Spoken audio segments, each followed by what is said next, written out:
आखिर कैसे मनाई द्रौपदी ने 5 पतियों संग सुहागरात? कैसे हुए द्रौपदी के 5 पति? महाभारत की कहानी तो हर कोई जानता है। इस कहानी में 5 पांडव भाइयों ने एक ही स्त्री द्रौपदी से शादी की थी। आपको बता दे कि द्रौपदी राजा द्रुपद के हवन कुंड से तब जन्मी जब वह अपने दुश्मन द्रोणाचार्य के वध के लिए पुत्र प्राप्ति का यज्ञ कर रहे थे।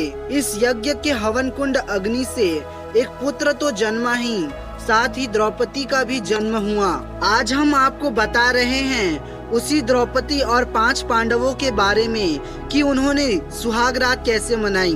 नमस्कार दोस्तों, स्वागत है आपके अपने चैनल HK क्रिएटिव में। ये तो आप जानते ही होंगे कि राजा द्रुपद ने अपनी पुत्री द्रौपदी की शादी के लिए एक स्वयंवर का आयोजन किया था, जिसमें अर्जुन ने स्वयंवर की शर्त को पूरा किया और द्रौपदी को अपनी पत्नी बना लिया। जिस समय द्रौपदी का स्वयंवर हुआ उस समय 5 पांडव अपनी मां कुंती के साथ अपनी पहचान छुपाकर ब्राह्मण वेश में रहा करते थे और भिक्षा मांगकर अपनी जीविका चलाते थे।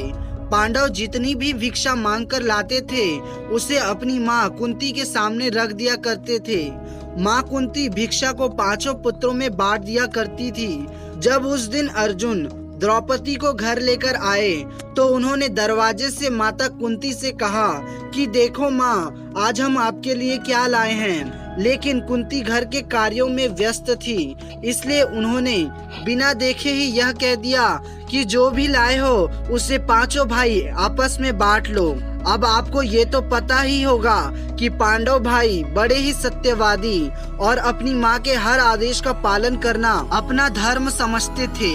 लेकिन जब देवी कुंती ने द्रौपदी को देखा तो बड़ी विचलित हो गई कि उन्होंने यह क्या कह दिया। इस पर उन्होंने अपने पुत्र धर्मराज युधिष्ठिर से कहा कि कोई ऐसा रास्ता निकालो जिससे द्रौपदी का भी कोई अनर्थ ना हो और मेरे मुख से निकली बात भी झूठी ना हो। इस बात से राजा द्रुपद भी परेशान हो गए और उन्होंने अपनी सभा में बैठे भगवान श्री कृष्ण और वेदव्यास जी से कहा कि धर्म के विपरीत किसी स्त्री के 5 पति की बात तो सोची भी नहीं जा सकती, तो फिर यह संभव कैसे हो सकता है कि मेरी पुत्री के 5 पति होंगे। इस पर महर्षि व्यास ने उन्हें बताया कि द्रौपदी पूर्व जन्म में मृदुल ऋषि की पत्नी थी। उनका नाम मृदुल्नी था।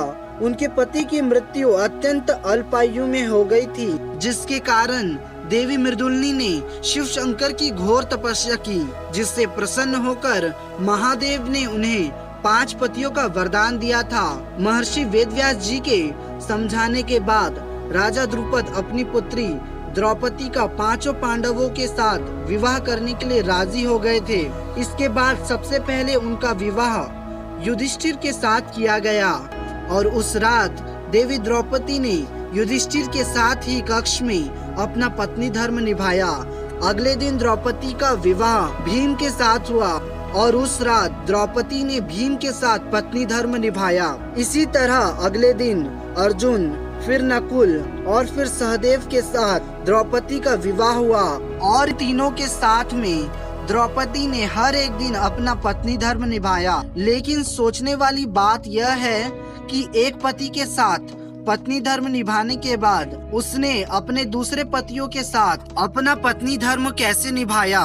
तो हम आपको बता दें कि इसके पीछे भी भगवान शिव का ही वरदान था। जब भगवान शिव ने द्रौपदी को 5 पति प्राप्त होने का वरदान दिया था तब वे भी यह बात जानते थे कि उन्हें 5 पतियों के साथ पत्नी धर्म निभाने में समस्या होगी। इसलिए उन्होंने द्रौपदी को यह वरदान भी दिया था कि वह हर दिन कन्या भाव यानी कौमार्य को प्राप्त कर लेंगी। इसलिए द्रौपदी अपने 5 पतियों को कन्या भाव में ही प्राप्त हुआ करती थी।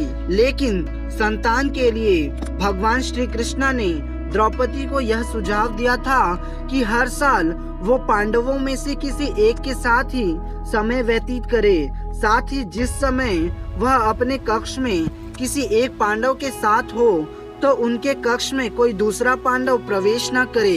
यदि कोई ऐसा करता है तो उसे 1 वर्ष का देश निकाला भुगतना पड़ेगा। एक बार जब द्रौपदी युधिष्ठिर के साथ कक्ष में थी, तभी अर्जुन किसी कारणवश अपना गांडीव धनुष लेने उनके कक्ष में चले गए, जिसके कारण अर्जुन को 1 वर्ष का देश निकाला भुगतना पड़ा। तो दोस्तों, यह थी देवी द्रौपदी के पत्नी धर्म निभाने की विस्तृत कहानी।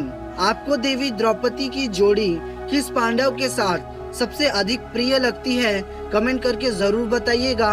वीडियो अगर अच्छा लगे तो वीडियो को लाइक और चैनल को सब्सक्राइब जरूर करिएगा, और हाँ, बेल आइकन को जरूर दबाइएगा ताकि हमारी वीडियो की नोटिफिकेशन आप तक सबसे पहले पहुंचे। जय श्री कृष्ण।